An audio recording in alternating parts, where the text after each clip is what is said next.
JB타임즈. 네, 시선 집중의 문을 여는 JB타임즈 더 막내 작가와 함께합니다. 어서 오세요. 네, 안녕하세요. 자, 오늘도 시작하기 전에 잠깐만요. 네. 프라우스님이 어제 아침에 실시간이 떴길래 쉬는 날인데 왜 뜨지? 했다가 아차차 휴일에도 방송을 하는구나 반성하면서 복습을 열심히 했답니다. 어린이날 일하셨으니까 네. 어른날 하루 잡아서 푹 쉬세요 하셨어요. 어른날? 네. 언제 쉬면 돼요 그러면? PD님 계획이 있는지 모르겠네요. 네. 네, 이따 나가서 답을 들어보겠습니다. 네. 자, 삐딱선 정신에 입각해서 주요 뉴스 챙겨드릴 텐데요. 첫 번째 주목할 뉴스는 오디오로 먼저 만나보시죠. 어제 5개 부처 장관 후보자의 인사청문회를 마치고 야당이 후보자 3명의 반대 입장을 밝혔습니다. 반면 여당은 장관 업무 수행에 큰 문제가 안 된다는 입장입니다. 국민의힘이 낙마 1순위로 꼽는 대상은 임혜숙 과기부 장관 후보자입니다. 가족 동반 해외 출장, 논문 내조 의혹 등을 두고 청문회 시작부터 이미 사퇴를 요구했습니다. 불명예를 떠안지 말고 스스로 그치를 결정하시길 바랍니다. 이 의혹이 한두 가지가 아닙니다. 이렇게. 임 후보자 외에도 국민의힘은 배우자의 도자기 대량 반입 의혹이 제기된 박준영 해수부 장관 후보자, 세종시 아파트 시세 차익 논란이 제기된 노영욱 국토부 장관 후보자도 부적격 대상에 올려놨습니다. 네. 청문회 뒤끝인데요. 네. 국민의힘이 오늘 오전에 긴급 의원총회를 소집을 했다고 합니다. 인사청문회가 이제 진행된 각 상임위원회의 청문보고서 채택 여부를 논의를 한다라는 건데, 뭐 지금 뉴스에서 나온 것처럼 타깃은 임혜수 과기부 장관 후보자 그리고 박준영 해수부 장관 후보자, 여기에 이제 한 명이 더 추가가 된다 안 된다 뭐 이런 얘기가 좀 있습니다만 네네. 아무튼 뭐 숫자는 중요한 게 아니고요. 눈길을 끄는 건 의총 소집인 것 같은데 사실 지금까지는 원내 지도부와 상임위 차원에서 논의를 해서 청문보고서 채택 여부를 결정을 해왔거든요. 네. 그런데 그 결정 단위를 지금 의원총회로 확대를 한 거 아니겠습니까? 의도가 있겠죠. 왜 그럴까요? 결국은 당력을 여기에 집중시키겠다 뭐 이런 차원으로 이해를 해야 될 것 같은데 네. 당력을 집중시키는 이유는 미칠 게 전혀 없는 게임이다 이렇게 판단을 하기 때문이겠죠. 그러니까 선택과 집중 전략으로 특정 후보자 낙마를 요구를 하고 그래서 관철시키면 그 자체가 정치적 승리가 되는 거고 그렇겠죠. 또 문재인 정부의 힘을 빼는 결정적인 계기가 되지 않겠습니까? 네. 만약에 관철이 되지 않는다 하더라도 정치적인 웅변거리가 확보되는 거죠. 청와대와 민주당은 보선 패배에도 불구하고 바뀐 게 아무것도 없다. 옹고집이다.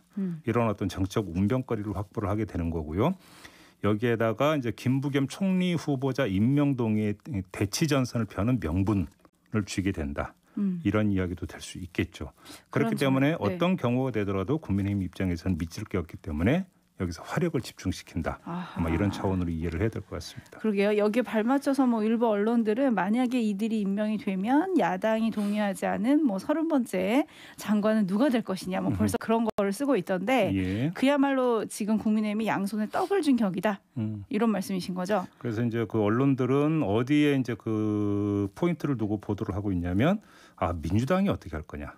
혹시 이제 청와대에 특정 후보자 낙마 네. 를 요구할 수 있느냐 없느냐 여기 이제 포인트를 두고 보도를 하고 있더라고요. 네. 근데 지금까지 이건 특히 인사 문제이기 때문에 이건 대통령한테 귀속되는 문제가 되기 때문에 공개적으로 당이 나설 가능성이 제가 볼 땐 거의 없다. 설령 어떤 그러니까 그런 필요성이 있다 하더라도 그건 비공식 라인을 통해서 이루어질 것이고 나타나는 형식은 자진 사퇴나 후보자가 이런 식으로 나타나지 민주당이 들고 일어나서 이 사람 안 되니까 지명 철회하세요. 네. 이런 식의 모습이 연출이 될 가능성은 거의 없다고 좀 봐야 될 것 같거든요. 네. 그럼에도 불구하고 이제 언론 보도는 여기에 이제 맞춰져서 하고 있더라. 결국은 이제 당청 지금 송영길 체제가 그러니까 들어선 이후에 당청 관계가 어떻게 되느냐 이 보도가 나오던데 이 보도의 끝자락에서 바로 이 문제를 지금 결부를 시키고 있는 거죠. 네. 그리고 그 안에서 새로 임명됐던 이철희 정무수석의 역할도 있을까? 뭐 이런 보도들도 제가 본 것 같은데요. 네. 결국은 청와대와 그 뒤에서 어떻게 선택이 될지 궁금한데 며칠 전에 이 자리에서 사실 최대 전쟁터는 오늘부터 시작하는 김부겸 총리 후보자 청문회다. 이런 얘기 해주셨었잖아요. 그렇습니다. 뭐 거기도 관전 포인트를 다시 한번 짚어주신다면? 뭐 여러 가지 이제 뭐 거리들이 지금 나오고 있지 않습니까? 뭐 라인 펀드 문제라든지 네. 뭐 34번인가요? 압류된 사실이라든지 네. 여러 가지가 좀 있는 것 같은데 문제는 제가 볼 때는 아마 이런 식으로 연결이 될 것 같습니다. 자, 오늘 의원총회에서 이제 특정 후보자는 안 된다라고는 입장을 분명히 밝히고 이렇게 돼버리면 그 문제는 어디로 연결이 되냐면 자, 집권 말기 문재인 정부는 어느 쪽으로 가야 되는 거냐. 여기서 총리 역할은 무엇인가라고 하는 이야기로고 접합 지점이 형성이 되는 것이겠죠. 네. 그렇기 때문에 총리 후보자의 개인 신상의 문제뿐만 아니라 국정 문제 전반까지도 아마 도마 위에 올려놓고 총공세를 펼 가능성이 있다고 봐야 될 것 같고요. 임명 동의 표결을 거쳐야 되는 절차상의 문제가 있기 때문에 그렇죠. 여기서 이제 강하게 나올 가능성은 있다 이렇게 봐야 될 것 같습니다. 알겠습니다. 많은 분들이 의견 보내주고 계신데요. 변영수님, 대통령께서 사람 보는 눈이 별로이신 듯 기본이 청렴인데 장관하겠다고 버티는 분들도 웃깁니다 해주셨고요. 네. 홍성익님은 고위공직자 청문회 때마다 난리 도덕성 수준이 다들 왜 이런가요 해주셨고요. 라디오 헤드님은 이거 어려운데 제2위 낙마장관 맞추기 도전? 자, 다음으로 넘어가겠습니다. 알겠습니다. 6338님 거까지 소개를 할게요. 예. 민주당에 부탁합니다. 문제 있는 후보는 좀 털고 갑시다. 지지율 뚝뚝 떨어지는 소리가 천둥처럼 들립니다 해주셨는데요. 어떻게 진행이 될지 좀 지켜보도록 하고요. 다음 주목할 뉴스는 어떤 건가요? 한 부장검사가 있었습니다. 지난해 6월 밤 11시경에 술에 만취한 상태에서 부산도시철도 양정역 근처 길을 걷던 여성을 쫓아가서 부적절한 신체 접촉을 했다는 혐의를 받았습니다. 112 신고를 받고 출동한 경찰이 현행범으로 체포가 됐고 이후 경찰은 강제 추행 혐의를 적용을 해서 기소해야 한다는 의견으로 검찰에 송치를 했습니다. 네. 근데 검찰은 행위에 고의성이 없었다면서 불기소 처분을 내렸고요. 다만 부부장으로 강등을 하고 검사징계위원회에 회부를 했는데 검사징계위원회가 지난 3일에 감봉 6개월의 징계를 결정을 했습니다. 품위 유지 의무 위반에 해당이 되긴 하지만 성추행 등이 인정되지 않아서 중과실로 보기 어렵다라는 이유를 댔습니다. 이게 사실은 이틀 전 보도긴 한데 굳이 오늘 아침에 주목하는 이유가 있겠죠? 네, 저희가 빠뜨렸기 때문에 그래도 짚긴 짚어야 되기 때문에 네네. 짚을 대목이 있기 때문에 지금 다시 이제 말씀을 드리는 건데요. 검찰의 판단과 경찰의 판단이 너무 다르죠. 자, 이 핵심은 뭐냐면 고의성이 있었느냐 없었느냐라는 거잖아요. 그죠. 자, 도대체 고의성이 없었다는 판단이 어떻게 나온 걸까? 저는 그게 궁금한 건데요. 네. 예를 들어서 이제 술에 만취한 상태라고 했으니까 비틀대다가 그러니까 이 팔자가 그러니까 18자가 그러니까 걷다가 우발적으로 부딪혔다면 뭐 그럴 수도 있겠다고 이해를 할 수 그게 있겠어요. 아니지 않나요? 근데 기사에 따르면 지금 쫓아갔다는 거 아니겠습니까? 네. 그다음에 112 신고를 받고 출동한 경찰에 체포가 됐다면 그러니까 그냥 비틀대다가 우발적으로 그냥 부딪히고 지나가는 수준이 아니라 그 현장에서 뭔가 상황이 계속 연출이 되고 진행이 되고 있었다고 그렇죠. 봐야 되는 거 경찰이 아니겠습니까? 현행범으로 체포했다는데. 그렇잖아요. 자, 그러면 이거를 우발적인 신체 접촉이라고 볼 수 있는 걸까? 그랬다라면 여성이 112에 신고까지 했을까? 네. 이건 좀 상식적인 의문 아니겠습니까? 네. 일단 여기서 끊고 그러면 100번 양보해서 그 검찰의 판단, 고의성이 없었다라는 판단을 그대로 받아들인다고 칩시다. 그러면 더 이해가 안 되는 게 뭐냐면 그런데 왜 강등을 시키고 감봉 6개월의 징계를 내립니까? 그러면? 그러니까요. 그죠? 아니 그냥 그 술 취해갖고 어떻게 하다가 우연히 뭐 톡 치거나 그러니까 그 했던 성질이라고 한다면 이건 너무 과한 징계 아닙니까? 오히려 거꾸로? 아 그러니까요. 그러니까 제가 이해를 못하겠다. 어느 장단에 춤을 춰야 되는 겁니까? 아니 뭐 우리가 모르는 또 다른 증거나 진술 뭐 팩트가 있는 건지 궁금한데 네. 많은 분들이 똑같은 생각이신 것 같아요. 추원님, 제 식구 감싸기. CKJ님, 우리나라 검찰 수준이 보이는 사건이네요. 제 식구 감싸기가 하루 이틀 일은 아닌 것 같아요. 예. TK님, 혹시 검찰에 뭐 문제될 정보가 걸렸나?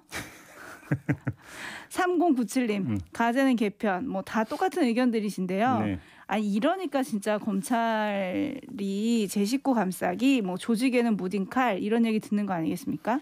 그러니까요. 검찰 조직이 그럼 뿌리부터 얼마나 바뀌었는가를 묻고 싶어서 네. 이 이야기를 다시 언급하고 있는 겁니다. 네. 아, 알겠습니다. 근데 이거 너무 경징계죠? 그러니까 계속 검사하는 거 아니에요? 그렇죠. 네. 이제 일단 부장 검사에서 부부장 검사로 한 단계 강등이 됐고 아니 뭐 감봉 6개월이니까 월급은 조금 줄어들겠네요. 6개월 그러니까요. 동안. 근데 검사잖아요, 현지. 네. 알겠습니다. 법 앞에 모두가 평등. 뭐 다시 한번 이 말을 새기면서 다음 뉴스로 넘어갈 건데 다음 뉴스도 검찰 관련이네요. 그렇게 볼 수 있죠. 근데 주인공은 누구냐면 박삼구 전 금호아샤나 회장이거든요. 네. 이 사람이 수사심의위원회를 신청을 했다고 합니다. 수사심의. 예, 또 네. 수사심의위원회인데요. 그룹 계열사를 동원해서 총수 일가가 지분을 많이 갖고 있는 금호고속을 부당하게 지원한 혐의로 수사를 받아왔는데 공정거래위원회가 먼저 조사를 해서 지난해 8월에 검찰에 고발을 했다고 하고요. 검찰은 지난해 11월에 금호그룹 본사 등을 압수수색한 데 이어서 지난달 15일에 이 박삼구 전 회장을 피의자 신분으로 불러서 조사를 했고 그 뒤에 박삼구 전 회장이 수사심의위원회 소집을 신청을 했다. 이런 스토리가 되겠습니다. 이쯤 되면 뭐 돈 있고 힘 있으신 분들한테 수사심의는 필수 코스 이렇게 되는 건가요? 그러니까요. 뭐 이건 입 아플 정도로 이야기를 했으니까 그냥 오늘은 생략하고 넘어가겠습니다. 수사심의위원회가 수단화되는 거 아닌지 한번 좀 점검할 시점이 된 것 같은데요. 네. 자, 시점을 잘 봅시다. 피의자 신분으로 조사받고 난 직후라는 거 아니겠습니까? 네. 수사심의위원회 소집을 요청한 시점이. 자, 그러니까 피의자 신분으로 나가서 조사를 받았으면 검찰 수사가 어느 정도 진척이 됐는지 대충 가늠이 됐겠죠. 그랬겠죠? 그렇죠. 그래서 네. 그러니까 자기 방어 차원에서 수사심의위원회 소집을 요청을 하지 않았겠습니까? 네. 그런데 기소 움직임이 있으니까 수사심의위원회 소집을 요청을 했겠죠. 그게 아니라면 요청할 이유가 없는 거니까. 그죠. 그렇죠. 이렇게 놓고 본다면 수사심의위원회 소집 신청이라고 하는 것이 그 검찰 수사가 아니라 재판 대비 전략으로 해석할 여지도 있죠.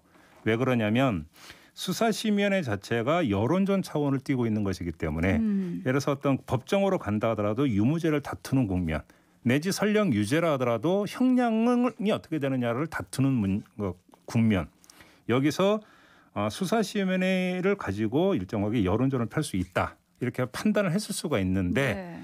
여기에다가 오늘 아침 보니까 하나가 더 추가가 되더라고요. 뭐요? 어떤 뉴스가 그 오늘 아침에 나왔냐면 검찰이 사전 구속영장을 청구할 방침이라는 뉴스가 오늘 나왔어요. 아하. 그러니까 어제 저녁까지만 하더라도 그냥 피의자 신분으로 불러서 조사했다까지 나왔는데 사전 구속영장을 청구할 방침이라고 하니까 이건 재판 전략 대비 전략 이전에 구속만은 면하자. 아하. 라고 하는 차원에서 바리케이트용으로 수사심의위원회 소집을 신청을 했다. 이렇게 해석할 여지가 있는 것이죠. 지금 제2위는 바리케이트용이라고 해주셨는데 주씨님은 수사심의위원회 이꼴 권력보존위원회라고 정리를 해주셨는데 네. 사실 이게 되게 좋은 의미에서 만들어진 제도잖아요. 그럼요. 뭐 뭐든지 좋게 만들어도 악용하는 사람들이 문제인 건데 옛날에 왜 법꾸라지라는 말 있었잖아요. 근데 이건 뭐라 불러야 될까요? 그것도 마찬가지죠. 결국은 뭐 그 박상구 전 회장이 법을 잘 알아서 이렇게 했겠습니까? 그러니까 그 돈 써서 그러니까 쓴 변호사가 이제 이제 신청하고 했던 거 아니겠습니까? 근데 네. 뭐 그런 점에서 보니까 저는 법 앞이 평등하다라고 하는 점에서는 이 법률적 어떤 대응에 있어서도 저는 뭐 그렇게 동원할 수 있는 수단을 동원하는 것을 뭐라고 할 수는 없을 거라고 생각을 합니다. 근데 그것도 우리가 뭐 자기 권리일 수 있으니까요. 네, 그걸 근데 부정할 수는 없죠. 네. 다만 여기서 뭐냐면 어떤 법률적 조력의 어떤 법률적 도움에서 너무 편차가 난다. 그잖아요. 그렇죠. 이건 부인할 수 없는 현실 아니겠습니까? 그렇죠. 3532님이 그래도 검찰 재벌 등이 있어서 다행입니다. 왜요? 무슨 소리? 김종배님이 이야기거리가 있어서 아니면 매일 원고 쓰느라 힘드실 것 같아요. 일용할 양식을 주시는 분들인가요? 네, 남쪽바다님이 아직도 억울하면 출세하라는 세상이라고 해주셨는데 아니 제 기억력이 짧아서 그런지 모르지만 수사심의위원회 소집 신청을 해서 애용한 사람들 보니까 검사 아니면 회장님들이죠. 네, 그러니까요. 그잖아요. 자, 이 사람들의 의도는 뻔한 거 아니겠습니까? 예. 근데 애초에 취지가 있으니 그대로 둘 거냐, 보완할 거냐, 없앨 거냐, 검찰이 어떤 선택을 해야 될까요? 그럼에도 불구하고 악용이 된다고 내지 오용이 된다고 남용이 된다고 해서 그 자체를 없애는 것은 또 다른 어떤 그 정말로 절실하게 이 제도가 필요한 사람들의 기회를 박탈한다라고도 볼 수 있는 거 아니겠습니까? 그렇죠. 그렇게 된다면 개선점을 찾아야 되는데 개선점이 뭐가 있을지는 솔직히 좀 더 연구가 좀 필요해 보이긴 합니다. 뭐 검찰이 똑똑하니까 네, 찾아주실 거라고 믿고 JB타임즈 다음 주목할 뉴스는 재등판을 꿈꾸는 인물입니다. 일단 오디오로 먼저 만나보시죠. 제가 먼저 갑니다. 지금 인천공항입니다. 미국으로 갑니다. 껍데기만 남은 한미동맹 더 방치할 수는 없습니다. 정부가 못하니 저라도 갑니다. 문재인 정권에 기대 거는 일에는 지쳤습니다. 국민도 그렇고 저 역시 마찬가지입니다. 대한민국의 국제적 위상 회복 제가 직접 나서겠습니다. 잘 다녀오겠습니다. 네.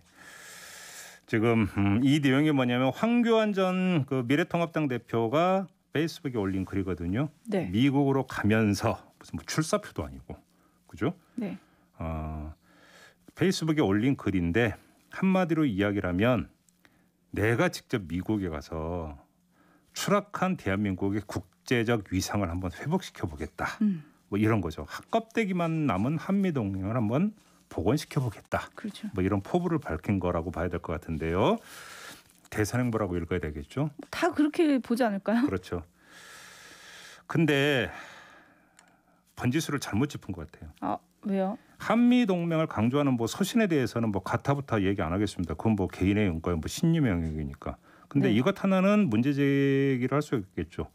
근데 그 문제가 과연 이번 대선의 시대 정신이 될 수 있을까라고 하는 점은 짚을 수 있는 거 아니겠습니까? 네. 자, 그것을 자신의 어떤 정치의 킬러 컨텐츠로 설정을 했다면 될까? 먹힐까?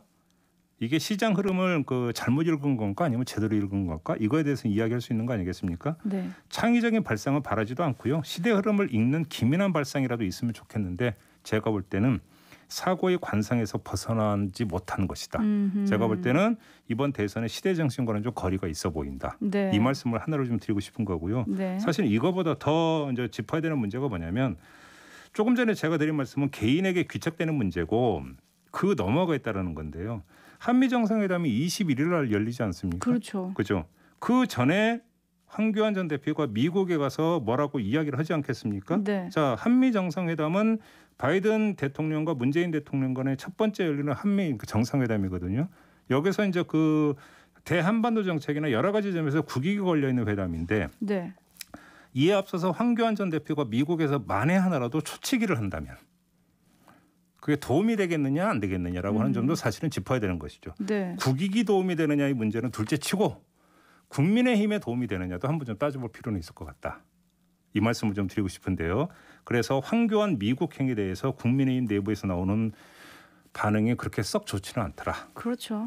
대선권 버린 줄 알았는데 뭐 인사에 이 말이 좀 기억에 남는 것 같고요. 네. 자, 정리를 해야 되는데 저희가 좀 다소 무거운 뉴스들을 전해드렸지만 네. 메이저리그에서 동갑내기 두 투수 양현종 선수와 김광현 선수가 나란히 선발 등판하는 날이에요. 오늘이. 지금 경기 상황을 잠깐 정리를 해드리면 세인트루이스의 김광현 선수 3이닝 2피안타 무실점. 지금 4회 무사 만루 아이고. 네. 하지만 김광현 선수 위기에 강하니까 잘 하시겠죠. 네. 그리고 텍사스의 양현종 선수도 우리 시각으로 8시 40분에 선발 등판한다고 합니다. 두 선수가 동갑내기인데 나란히 승리를 하면 얼마나 좋을까요? 더마카도 야구 좋아하시나요? 네, 좋아합니다. 네. 아, 제 관심사였나요? 제이비는 관심 없으세요? 저도 관심 있죠. 제가 야구를 얼마나 좋아하는지. 네, 많은 분들이 조금 웃을 수 있는 뉴스가 됐으면 좋겠어서 전해드렸어요. 알겠습니다. 자, 이렇게 마무리하겠습니다. 더마카 수고하셨어요. 감사합니다.